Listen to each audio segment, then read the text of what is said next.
Salut à tous, j'espère que vous allez bien. On se retrouve aujourd'hui pour une nouvelle vidéo. Je suis malheureusement pas chez moi, du coup je n'ai pas de caméra, mais on va quand même faire un petit tour sur bien évidemment le marché des cryptos. On va parler de Bitcoin, d'Ethereum, de Solana et on va aller voir Total 3. On va faire une update finalement sur ce que je disais ces dernières vidéos. Je n'ai pas fait de vidéo depuis environ une semaine, donc on va revenir un petit peu dessus. La charte elle a changé. On est beaucoup plus optimiste, on a vraiment des vraies choses qui sont en train de se dessiner actuellement, donc c'est super. On va checker tout ça ensemble, j'espère que cette vidéo vous plaira, je vous souhaite à tous un excellent visionnage, on est parti. Crypto, millions. Crypto, millions. Crypto, millions. Alors, avant toute chose, on va revenir un petit peu sur différentes analyses que je vous avais partagées. Je vous avais partagé bien évidemment ça, Total 3, j'avais dit qu'on pouvait descendre beaucoup plus bas. On avait une petite analyse aussi de Ethereum, je disais qu'on allait sans doute récupérer la zone ici des 3000 $. Donc c'est plus ou moins ce qu'on est venu faire, sauf que maintenant les charts ont changé. On a le Bitcoin qui est bel et bien revenu chercher donc la fair value gap en weekly qu'on avait indiqué ici depuis un certain temps.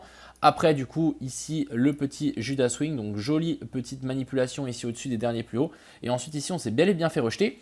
Moi je ne sais pas si vous vous souvenez mais je m'attendais à ici avoir un petit rebond pour potentiellement essayer de trouver un short et simplement target la zone de fair value gap en weekly pour trouver un short. Malheureusement on n'a pas eu de rebond et on est directement venu récupérer donc cette fameuse zone des fair value gap en weekly. Donc pour moi il n'y a plus trop d'intérêt d'essayer de trouver un short ici sachant qu'on est déjà venu récupérer la target.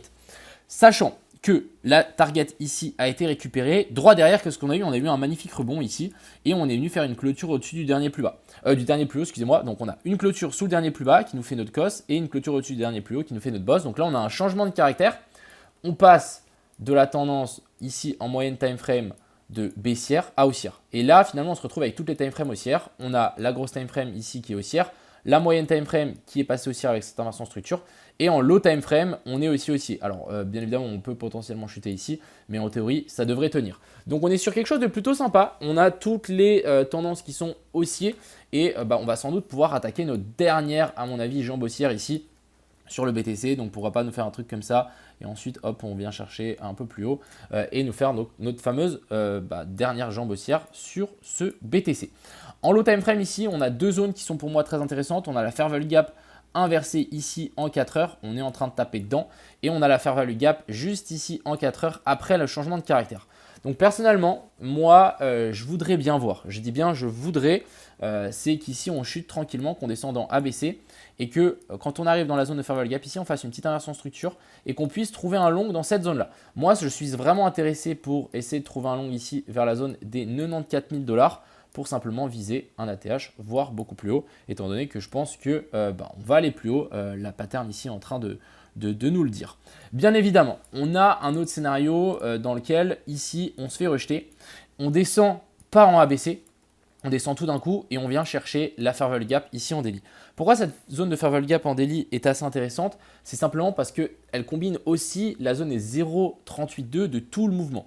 Donc si on prend notre Fibo, donc depuis ce plus bas ici à jusqu'ici en haut, vous allez pouvoir voir que la zone de fair value gap en daily correspond au 0,382. Donc c'est le premier arrêt quand on est vraiment dans un marché extrêmement haussier. Donc c'est quelque chose qu'il faut vraiment prendre en compte.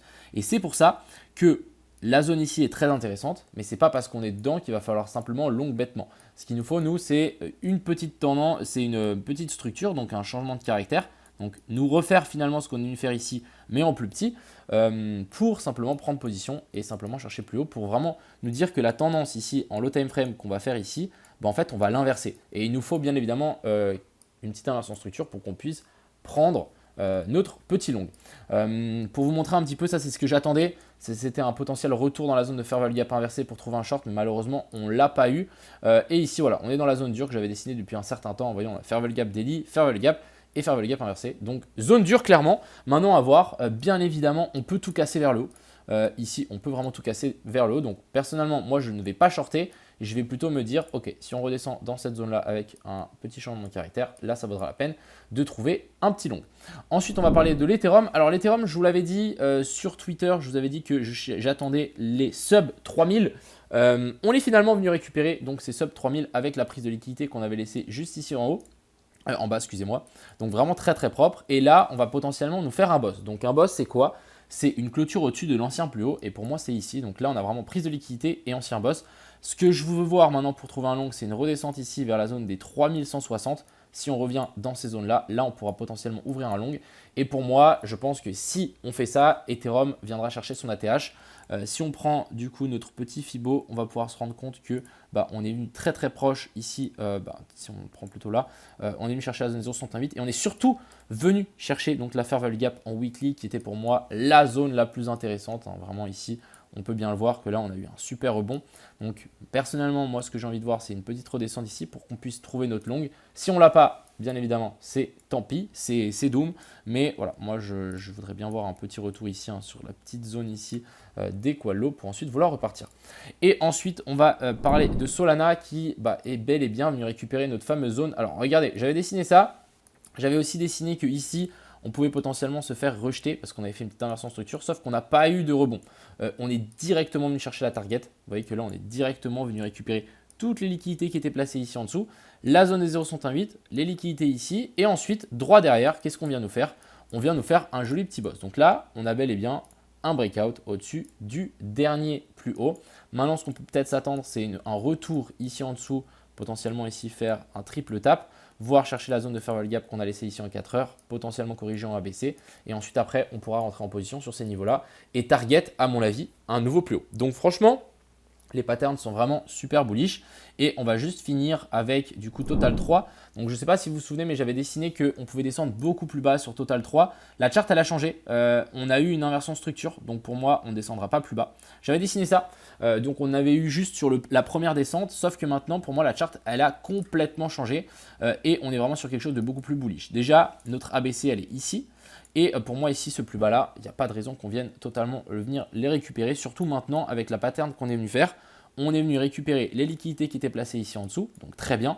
Et ensuite, droit derrière, on vient ici nous faire un petit boss. Donc quand on a prise de liquidité plus un boss, sachez que c'est vraiment haussier. On peut s'attendre, pourquoi pas, à une petite redescente tranquillement ici vers la zone des 950 milliards. Et ensuite, après, à mon avis, on pourra vraiment repartir très très fort et potentiellement avoir notre alt season. Alors moi, je ne vais pas forcément parler d'alt season, mais ça pourrait être très intéressant et on va peut-être avoir un autre gros run ici sur les alts. Donc vraiment, c'est très encourageant ce qu'on est en train de faire. Maintenant, nous, on veut des points d'entrée. Donc si on redescend un petit peu, on pourra avoir nos points d'entrée, à voir si on y vient.